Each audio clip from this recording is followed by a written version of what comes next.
all because of a knee-on-knee collision between Muni and Greg Gilbert of the Blackhawks in the third period of Game 2 Monday night at the Chicago Stadium. Gilbert remains sidelined with damaged knee scar tissue.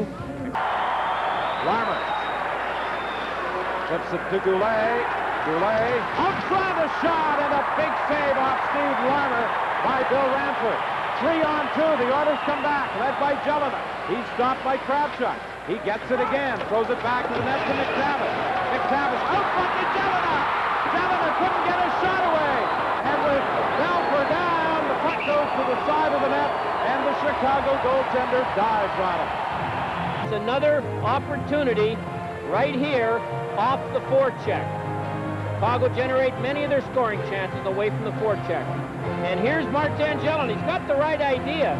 He wants to make sure Belfort goes down, and then he'll have the whole upper half of the net. But he got too far. And he remains in the lineup tonight. He, of course, scored a key goal. Here's Larmer getting set. He shoots the shot right on. And twice now. Red appears to be in a great deal of pain back in the Chicago zone. It looked to me like it was Vince Domfus, and Brown looks like he hurt his shoulder, or his upper arm. His shoulder's gone. You can read his lips. The shoulder's gone. That would be a big loss to the Hawks. He's been probably playing the best hockey of his career, 8 points so far. Have a look at it here. It was a trip, and as he was reaching out to get the puck, it looked like his shoulder popped out. Well, if you don't like getting hit, you better not play against the Chicago Blackhawks. They have every forward finishing almost every check. And they don't pick and choose who they run into, and it's guys like Larmer and Roenick as often as it's guys like Matteau or Peluso. And here's an example of what I'm talking about. Every guy finishing his check. Not always bone crushers, but the guy that is hit can't go where he wants to go right after. And there's Nichols with a bit of a retaliatory cross-check on Stefan Matteau. And then he shows that either his stick's broken or he's mad or both. Off the Hawk blue line in this series. Chelios races after the puck. Woodberger got a piece of him as Steve Smith starts back. Smith trying to work through, gets the shot away, a rebound. They score! Rob Brown pouncing on the rebound after Steve Smith drove to the net. Well, Steve Smith, who had some people over on his wings, I don't know what happened to the Oiler defense. It's one thing for Jeremy Roenick to beat two defensemen, but Steve Smith's stick handling isn't his greatest suit. But watch what's happened. Hallgood and Richardson both must think the other guy's going to get him. And then Rob Brown, one of the best garbage men in hockey, comes in, picks up a loose puck, comes off Balfour and puts it in to give the Hawks a 1-0 lead. On Wednesday night. There's a 3-game point streak going in this series with 3 goals and 4 assists in those 3 games, and made a positive play with it.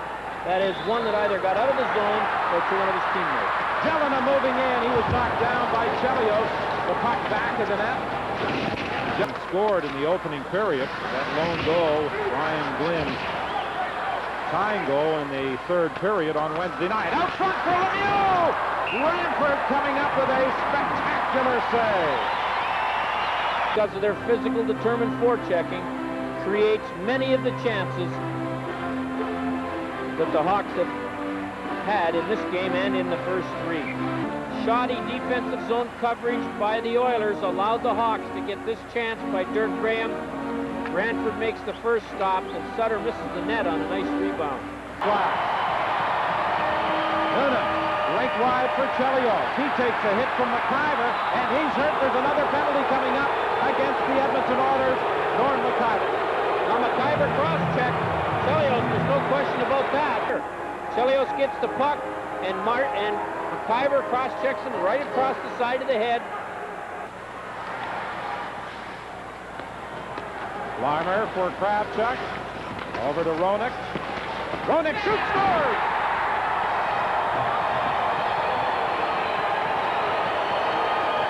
Jeremy Roenick got the puck on a cross pass, had lots of time, Looked like he thought he wanted to pass it, then decided to shoot it and pick the far corner. Here's the pass from Larmer to Krafcheck to Roenick, who usually would slap it. Now watch him look, and then says, oh, well, I'll shoot it, and rung it off the far post and in. Bill Ranford trying to find Roenick's shot here. Almost a perfect shot, low to the far side, and Jeremy Roenick continues his torrid pace with his 10th goal of the playoffs.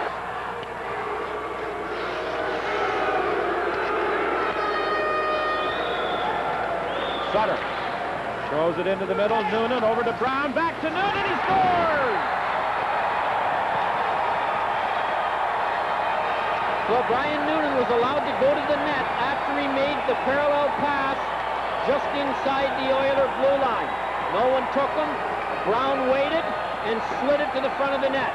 There's Noonan getting away from Kevin Lowe and just redirects the pass. It wasn't a shot, it was a pass, and Ranford had no chance. Puck knocked down the ice. McTavish races after it. McTavish can't get around Chelio.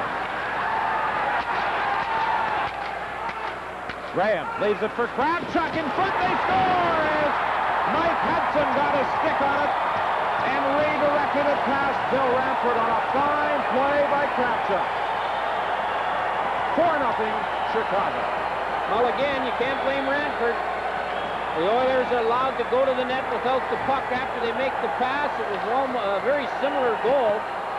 Hudson going right down the middle, and as he kind of falls, he gets a stick out and redirects. A nice pass by Krafcheck.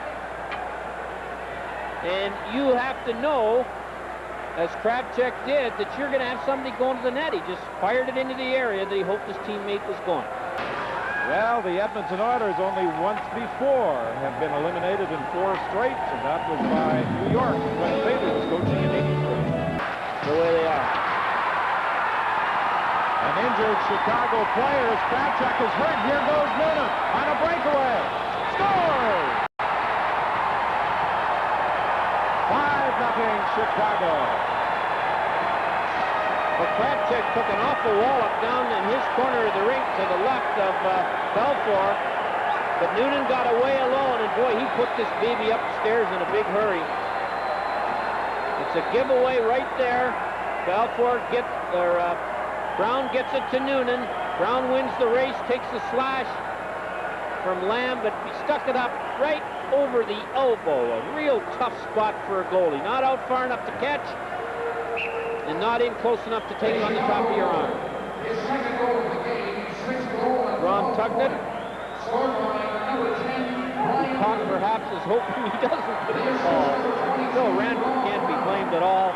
He's been one of the very few Oilers who have really given a top-notch performance every night. Not only is the sun setting on the city of Edmonton, it is also setting on its hockey team. And away from it, McTavish comes back for Lowe. Lowe going for the net, backhand shot, and it goes to the corner. Good play by Brian Marchman. He went down to block the fake shot by Mark Lamb. Watch this. He goes down to block this shot, and then with his stick deflects Lynn's shot over the glass. Everything's going right for the Hawks. Lowe for Tikkanen. Coming in against Russell. Tikkanen in front of the net. Mealy couldn't get a shot away as Chelios managed to tie up his stick. He is now a +15. He's number 1, followed by Chelios, and then Jeremy Roenick. Drop pass for Buchberger. He scores! Kicking the short side. Well, Kelly Buchberger, boy, he unloaded on that one. Again, we've talked about one chink in the armor of Belfour is that on occasion he gets into that butterfly stance and goes down a little early. And here's a good example of what I'm talking about. You see, down just slightly early, and the puck goes over his shoulder. You'll see it here. He's in a crouch most of the time anyway. That was a perfect shot. I'm not by any means saying he should have had it, but he did go down early, and Buchberger got it up in a hurry and beat him. And the Oilers may have a little bit of life. Jelena and Richardson draw the assist on Buchberger's first goal of the playoffs at 1:23. A 20-goal man during the regular season. He has been shut out in the postseason. Here's Sutter going for the net. And even though he was down, he attempted to make a play, much like Mario Lemieux did in last night's game, even though they have not scored. McTavish walks out, takes the shot, saved by Belfour, and Buchberger drove to the front of the net, and Belfour may be hurt. Well, Buchberger took quite a slash to try and see if the puck was loose or he could get it loose. I think Andy Van Hellemond has given Buchberger a penalty. Here comes the play now. It's the shot. Buchberger comes from behind the net. Look at that. And you got to give a guy a penalty for that. And whenever you touch a goalie, you're asking for big-time trouble. I think Belfour's all right. Now, David Manson, who's kept his temper well under control most of the time here in the 92 playoffs, and especially against his old teammates, sees a chance to throw that antagonist, Jocelyn Lemieux, and he puts him in there for a bit of a retread job at the Michelin shop. Looking for Sutter, the pass is beyond him. Warnock out front, a backhand shot, another shot, and that is kicked out as Sutter comes from the rebound at the hash mark, and an acrobatic Ranford kicked it out. Good checking forward, who may, I'm sure, find his way onto this team. I think Glenn Sather may. Well, there's a broom that's been thrown out on the ice, and this sweep is 4 minutes and 15 seconds from arrival. Yes, of their 8 Smythe Division pennants, this was the least expected. Buchberger tied up back of the net. Jelena gets it. Jelena back to the line. McIver shoots. It's blocked. Dirk Graham getting in front of it, and that has been so typical of many of the plays by the Blackhawks. The final seconds tick away as the Chicago Blackhawks prepare to celebrate a Campbell Conference Championship and a berth in the Stanley Cup Final against either Pittsburgh or Boston. Well, there's Mike Keenan. Congratulations from Ted Green. 2 Warriors who know what this game's all about. Ted Green should be congratulated for the great job he did. This is his first year as the head coach in the National League. And the Chicago Blackhawks, the 1992 Campbell Conference champions, celebrate. And Ted Green, Ron Lowe, Kevin Primo, the coaching staff for the Oilers have nothing to be ashamed about. They squeezed about as much as you could get out of this Oiler team.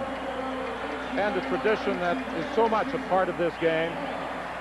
The victor and the vanquished lining up to shake hands at the conclusion of the series. One more series for the Chicago Blackhawks, and they are now looking at possibly erasing a record that the Edmonton Oilers hold, the most consecutive victories in the postseason spread over 2 seasons. They put together a string of 12 from May 15th, 1984 to May 9th, 1985.